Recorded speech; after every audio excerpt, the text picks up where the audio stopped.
ओम नमः शिवाय, जय श्री महाकाल। तो बहुत सारे लोग परेशान रहते हैं कि हमारे घर में बीमारियां बहुत ज़्यादा है, हमारी कामना पूर्ण नहीं हो रही और घर में लक्ष्मी जी का बिल्कुल भी वास नहीं है। या साथ ही साथ जो भी हम नया काम करने जाते हैं, वो व्यापार का हो, नौकरी का हो या एग्ज़ाम का हो, वो बिगड़ जाता है।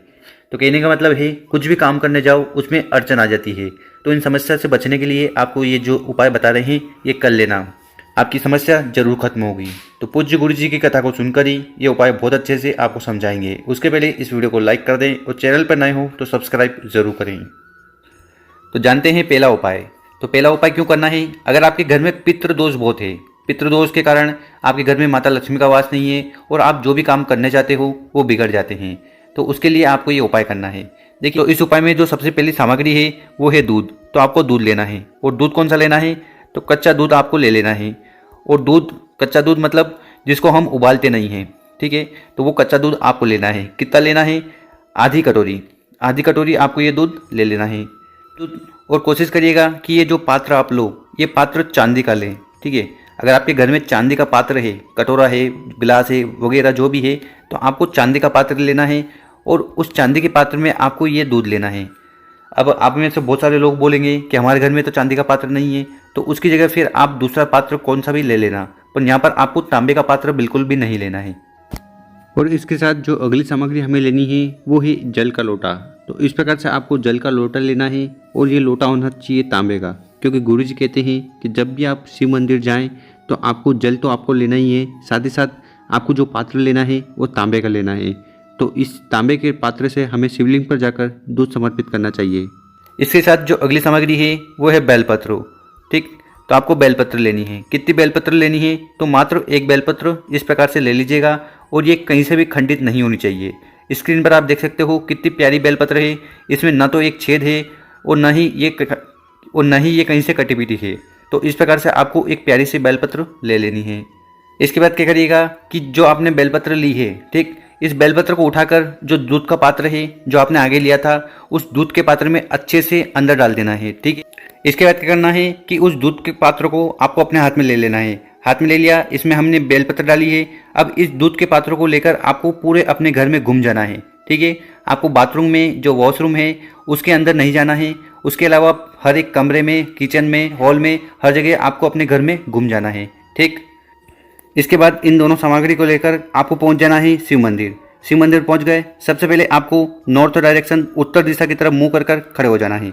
और ये जो उपाय हम बता रहे हैं इसको आपको करना है दिन की 12 बजे। तो दिन में जो 12 बजती है ना, उस समय ही आपको इस उपाय को करना है। किसी भी दिन जा सकते हो, इस उपाय को कर लीजिएगा, पर समय का ध्यान रखिएगा, दिन में 12 बजे, क्योंकि ये उपाय हम पितृ को खुश करने के लिए कर रहे हैं। इसके बाद क्या करिएगा कि जो आप अपने साथ दूध का कटोरा लाए हैं जिसमें आपने अपने घर से बेलपत्र डाला था, उस दूध की कटोरी को सबसे पहले आपको शिवलिंग के ऊपर समर्पित कर देनी है, श्री शिवाय नमस्तुभ्यम का स्मरण करते हुए। और इसके बाद जो जल का पात्र है उसको भी आपको शिवलिंग के ऊपर समर्पित कर देना है, श्री शिवाय नमस्तुभ्यम का स्मरण करते हुए। और यहाँ पर जल को आपको बहुत ही धीरे चढ़ाना है ताकि आप 11 बार श्री शिवाय नमस्तुभ्यम का स्मरण कर लें करके। तो बस इतना सा उपाय करना है। इसके बाद हमारे घर के जो पितृ हैं वो बहुत ज़्यादा खुश होते हैं। और तो ये उपाय करने के बाद आपके घर में जैसी भी समस्या हो, अगर आप किसी काम के लिए जाते हैं तो वो काम बिगड़ेंगे नहीं, धन की प्राप्ति होगी और माता लक्ष्मी का वास होगा। तो कर कर देखिएगा, बहुत ही आसान सा उपाय है। अब जान लेते हैं गुरुजी द्वारा बताया गया दूसरा उपाय। अब ये उपाय क्यों करना है? अगर आपके घर में बीमारियां बहुत हैं, समस्या है, तो उनको खत्म करने के लिए आपको ये उपाय जरूर करना चाहिए। तो इस उपाय में जो सबसे पहले हमें चीज़ चाहिए, तो इस उपाय में जो सबसे पहले सामग्री है वो है नींबू। तो यहाँ पर स्क्रीन पर आप देख सकते हो। तो इस तरह से आपको एक नींबू ले लेना है और उसको आपको काट देना है, ठीक। इसको काटोगे तो वो कुछ इस तरह दिखेगा, ठीक। 2 भाग कर लिए। अब क्या करिएगा, इसके साथ आपको लेना है दूध, ठीक। दूध ले लीजिएगा। कितना लेना है? तो आपको आधा कटोरा दूध ले लेना है। और ये दूध आप किसी भी पात्र में ले सकते हो, बस तांबे का जो पात्र है उसमें आपको इस दूध को कभी नहीं लेना है। और इसके साथ जो दूध आप लो वो कच्चा होना चाहिए, इसको हमें उबालना नहीं है, गर्म नहीं करना है। अब आप पूछोगे कि दूध कौन सा होना चाहिए? देखिए गुरुजी कहते हैं कि हर उपाय के लिए आपको गाय का दूध लेना है। अगर आपको गौ माता का दूध मिल जाता है तो वो सर्वश्रेष्ठ रहता है। इसके साथ जो अगली सामग्री है वो है लोटा। तो आपको लोटा लेना है। लोटा कौन सा लेना है? तो तांबे का लोटा ले लेना है। और इस तांबे के लोटे में आपको अपने घर से जल भर लेना है। गुरुजी कहते हैं कि जब भी आप जल लो उसको आपको अपने मटके से लेकर जाना चाहिए। आपके जो किचन में मटका है आरओ है, जो भी है, वहाँ से जल को लेकर शिव मंदिर जाना चाहिए।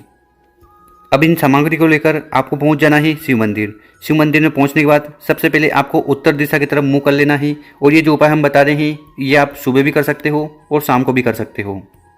इसके बाद क्या करिएगा कि जो आप अपने साथ जल का लोटा लाए हो उसको उठाकर शिवलिंग के ऊपर समर्पित कर देना है, श्री शिवा नमस्तुभ्यम का स्मरण करते हुए।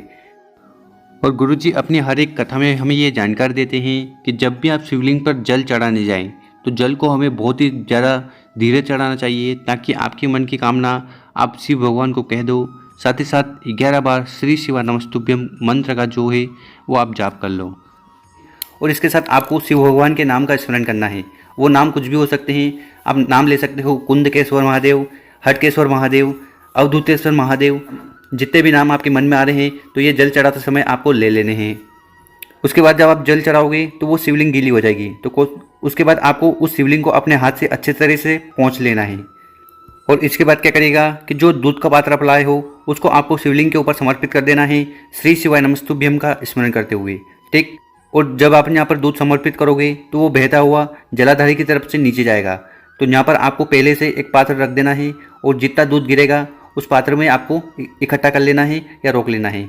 और इसके बाद फिर से आपको एक लोटा जल शिवलिंग के ऊपर समर्पित कर देना है, ताकि जो दूध वगैरह आपने समर्पित किया है उससे शिवलिंग अच्छी तरह से धुल जाए।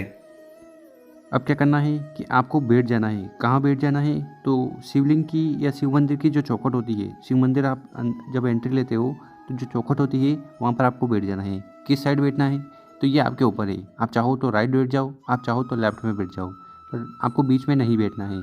ठीक। अब बैठ गए। बैठने के बाद क्या करना है? इसके बाद क्या करिएगा कि आपके पास जो दूध का कटोरा है, तो यहाँ पर आपने दूध इकट्ठा किया था, ठीक, तो उस दूध के कटोरे को लेकर उसमें ये आधा कटा हुआ नींबू डाल देना है। ठीक। अब आप बोलोगे कि अगर हम नींबू को डालेंगे तो ये फट जाएगा। जी हाँ, ये ज़रूर फटेगा।